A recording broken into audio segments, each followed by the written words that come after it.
नाही, पण कसं आहे की ज्यावेळी राज्याचं मुख्य नेतृत्व हे ज्या विभागातून येतं, ज्या विदर्भातून येतं, तिथले सगळे जिल्हे हे साधारणतः पक्षाच्या तिथं आपला महापौर असं हे वाटणं स्वाभाविक आहे आणि पक्षाला देखील असं वाटणं स्वाभाविक आहे जेव्हा तुमची सत्ता राज्यामध्ये आहे.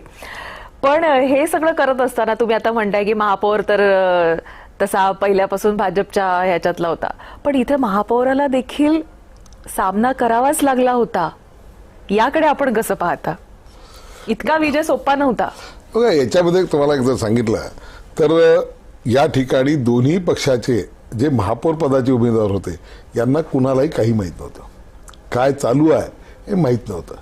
हा सगळा गेम प्ले त्या पक्षाचे नेते त्या ठिकाणी करत होते आणि त्यामुळं काँग्रेसमध्ये जसं विजय वडेट्टीवार आणि धानोरकर त्यांना असं वाटायचं की महापौर, काँग्रेसमध्ये तर असं झालं की त्यांना असं वाटत होतं की बा दुसऱ्या गटाचा होऊ नये आणि त्याच्यात त्यांची ती हे होती.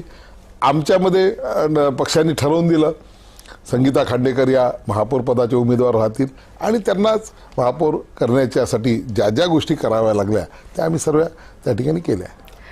पण त्यांनी तुम्हाला निमंत्रण नाही दिलं का बरं? असं तुम्ही खंतही व्यक्त केली का बरं? होत असते कधी कधी, बऱ्याचदा काय होते की का बरं दिलं नाही हे तर मलाही माहिती नाही, परंतु खूप वाईट वाटलं. ही गोष्ट खरी आहे.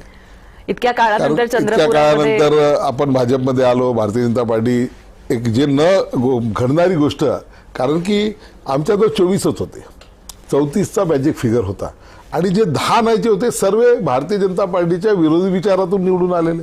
उभाटाचे 6 होते, वंचितचे 2 होते आणि त्या ठिकाणी काँग्रेसचे अपक्ष ते 2 आले होते.